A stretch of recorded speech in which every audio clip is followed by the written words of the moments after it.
Hey everyone, this is Vintage Vinny, and I have a thrift haul for you. Didn't find a lot, but what I did find I'm pretty satisfied with. I do have quite a bit from previous hauls that I do need to get listed. I have off this Thursday from work, so I'm going to probably spend that whole day getting stuff up on eBay, because I've been having pretty good sales the last month, and I want to keep it that way for at least, I don't know. But yeah, not a lot of stuff. Mostly it's going to be to keep, but I have a couple of non-vintage items that I would like to share with you all. One thing I do have a question for you all about, and I'll get to that at the end of this video. I also have something that's been on my mind for a while, because I really do want to broaden my content out for you all. You know, my main focus on this channel, if you are new, I welcome you of course, but my main focus here on this channel is mainly getting vintage stuff to resell and, of course, to collect, because that's what I like to do and what I like to collect. But I also sell on Amazon FBA, if you guys don't know. Which is, if you don't know, it's fulfilled by Amazon, which means I buy stuff from thrift stores and flea markets and any other place that I can. New in the box, that's mainly what I like to sell, is new stuff. And I price it, and then I send it into Amazon's warehouses waiting for it to sell, and then over a 2-week period, I get payment from those sales. And I thought about maybe branching out and maybe making separate videos from my vintage videos about items that I'm selling on Amazon, like, you know, like, let's say I buy a bunch of good stuff, and then, you know, I'll, of course, get it listed, and then I'll write out the fees, what I'm going to send it in for, how much I'm going to profit from it after the fees. I mean, what would you guys say to that? Do you guys think that's something I should do, or do you guys think I should mainly stick to just vintage stuff, or do you think I should start a new channel just dedicated to reselling on Amazon? Like maybe Vinny sells on FBA and eBay. That way I can show you guys new and, or maybe even just new stuff for both eBay and Amazon, as opposed to trying to squish all of that stuff into one channel. I mean, what do you guys think? Let me know in the comments. I'd really like your feedback, because it's been something that's on my mind, and it's constantly been on my mind, because there's so much other stuff that I sell, and it's not just this vintage stuff. So yeah, it was just a little something I wanted to tell you all. So without further ado, let's get into this very small haul. Very first vintage item that I found came from my Goodwill that's just down the street. I paid 59 cents for it. It's a little golden book, Frosty the Snowman. It's dated 1950. I really liked the color of the book. And if you guys don't believe me, see if it'll focus. Copyright 1950 by Hill and Range Inc. Again, I just really liked that frosty blue color, and I love the graphics of Frosty on it. It's just such a cool piece. I can't wait to display that at Christmas time. Running with a Christmas theme at the Hope Mission place that's been in town for over 60 years, and it's been helping people who are struggling, you know, to make ends meet and get them what they need. They've been in this town since 1955, so they've done some pretty amazing things. They're a Christian organization, and they're just a great place to shop and support. I love helping them out. So in their little Christmas area, I found an awesome little velvet deer. He was only $1. He is a little dirty on some of the lighter places, like his ears are dirty, his antlers are a little dirty.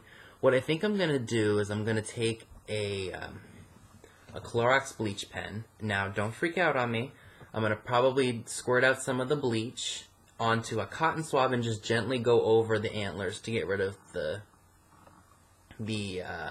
dirt. And hopefully it'll brighten him up. So yeah, I really like him, and he does have a small little tag on him that says all new materials made in Japan. I don't know if it's going to focus or not. I doubt it will. But yeah, see, it won't focus because it's too small. Now, they did stick the tag right into its antler, so I'm going to have to be really careful when I cut that off. But yeah, so I'm going to take some Clorox bleach to it, and then I'm going to wash it out with some water, just because I heard that if you leave bleach in something like this, especially this old, it'll deteriorate. Now on to the Salvation Army, and I spent $19 there. Now, I'm sure you guys are probably thinking, I showed you guys one of these a few weeks ago, and you're right, I did. they actually forgot to put the other one out. So I got the other bookend. This is a poodle, and I think this is a place to put a pen.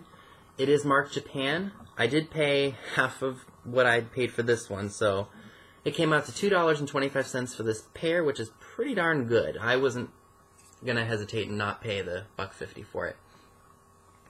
So poodles were very popular in the 50s and 60s for whatever reason. I don't know. Maybe it was just the kitschiness of that era, just like owls were kitschy in the 60s and 70s and well into the 80s. Now, this piece was really, really cool, and it was in the showcase. I paid $1.50 for it.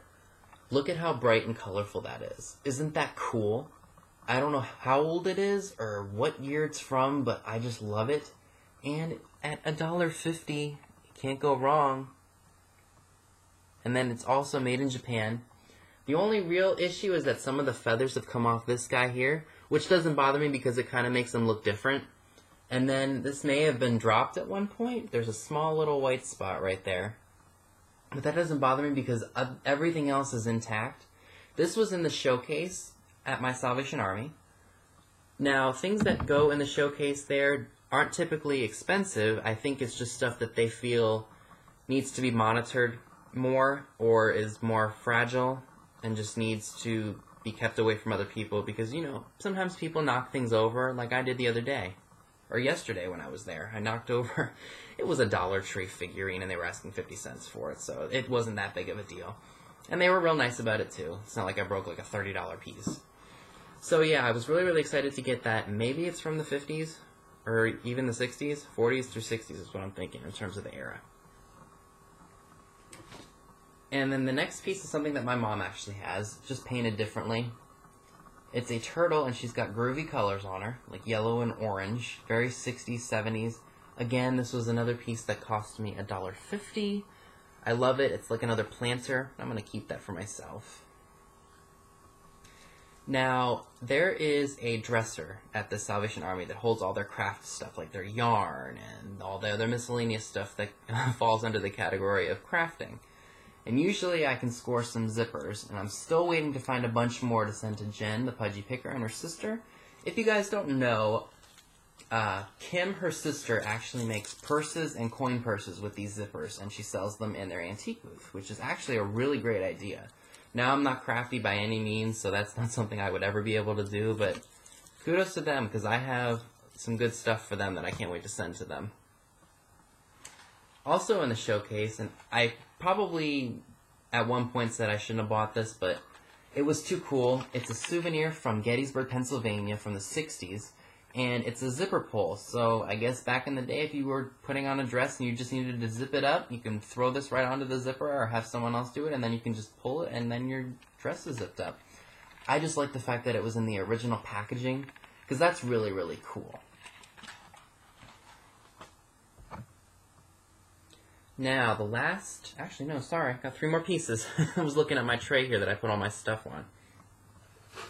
For $1, I found this 1993 Barney lamp. It's a hard plastic. I haven't tested it yet. But based on comps on eBay, I think I can probably get $16.99 for it. Or maybe I'll throw it up for $20 and accept offers of $15. But either way, I'm going to make a profit on it.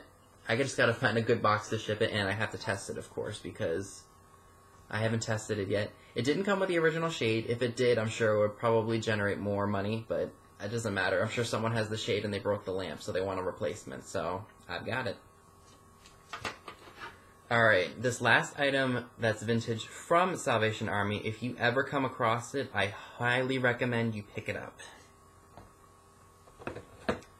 This is a 1988 Rockin' Flowers toy. I guess it's considered a toy.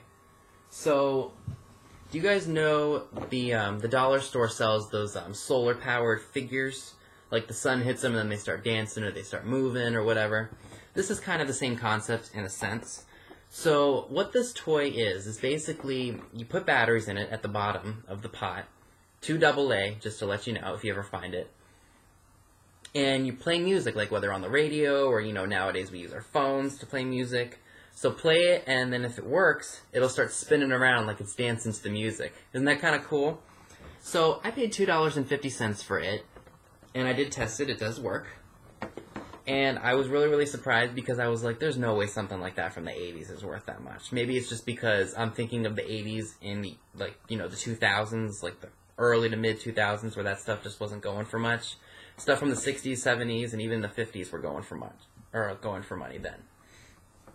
Anyway, so I was surprised to find that I can probably get $60 to $70 for this. And considering it works, maybe I'll charge $75 or best offer. I'll see what happens, but I was really, really surprised because usually when I'm at the Salvation Army, if I see something that I think is worth money, I throw it in the cart, and then I just go around and start finding other stuff, and then I weed out what I don't want, and then when I see something's not going for much, either on eBay or Amazon, I put it back. And sometimes I do feel good knowing that whatever I grab doesn't sell for much, especially if it's new, because that means someone else there who can't really afford much is able to get something new. So sometimes it's nice to know that something doesn't go for a lot because that means someone else is able to get something new for a change as opposed to having to spend so much money on something else. So sometimes that just makes me feel good, especially in an area where people do, you know, sometimes need something. So the last item, vintage-wise, that I picked up came from the other Goodwill that's down by a high school, and I feel like it just gets junk. But sometimes you can find a diamond in the rough. I don't walk out of there with bags and bags of stuff like I do in Salvation Army. But I found this really, really neat looking Napco bell. It has an angel and she has holly leaves on her. She was 99 cents, which I would expect from the Goodwill nowadays because the cheapest item you can get in there is 99 cents. So basically $1. And it has the Napco sign in there. I'm just going to put her out at Christmas time. I thought she was really, really cool. I can't wait to put her out. Now, okay, let me get to the one item that I do need some recommendations on. So for $5.50, I found a not brand new, I guess I could say like new, Oral-B Deluxe Plaque Remover Toothbrush. And this is how I found it. The cord still has the plastic on it.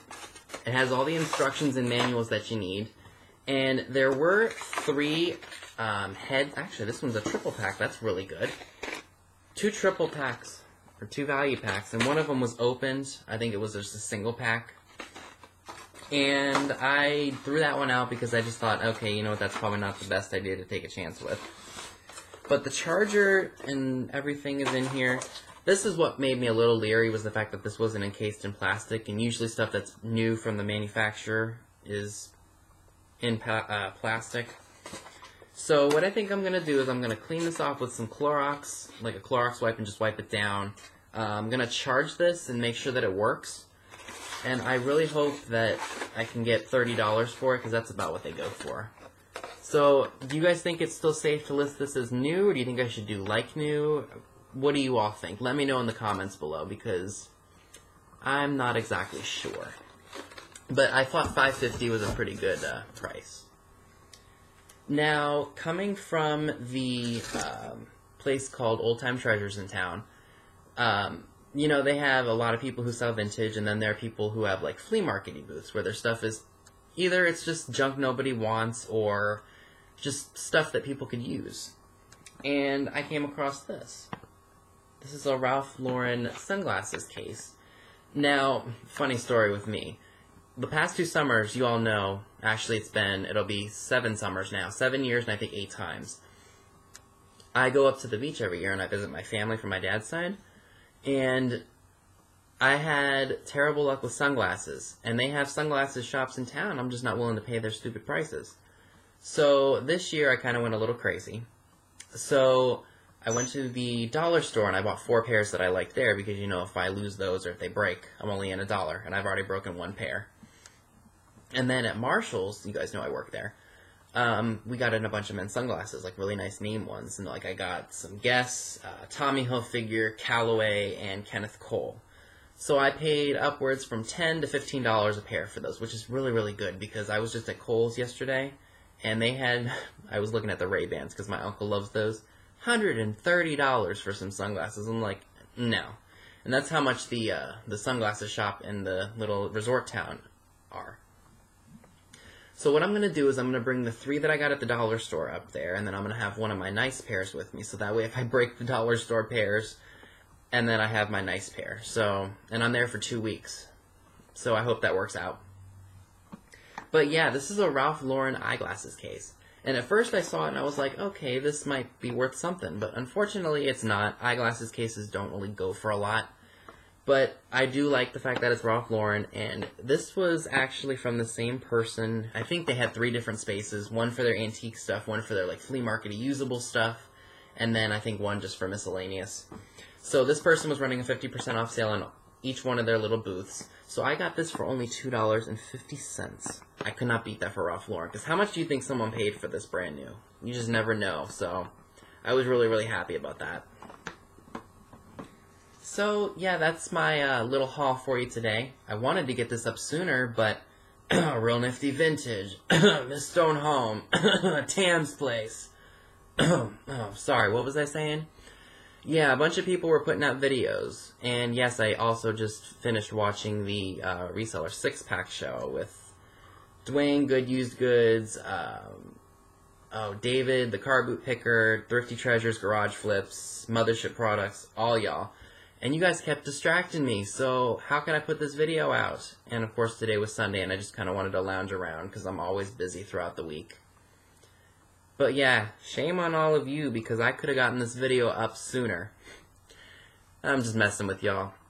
Just wanted to say thank you all so much for watching. That's all I have for you today. If you like this video, please give me a thumbs up, leave a comment down below, subscribe if you're not already subscribed. Click the bell next to the subscribe button if you'd like to know when I put out new videos. You will get notified immediately once a video has been publicly posted. Also, all the links to my social media are down below. Instagram is where I'm mostly active, as well as on YouTube. Facebook, if I don't get your friend request right away, I do apologize. I'm not as active on there as I used to be. And don't forget to check out all the other resellers that are in this little community. There's always someone out there who's going to give you great information. And thank you all for watching.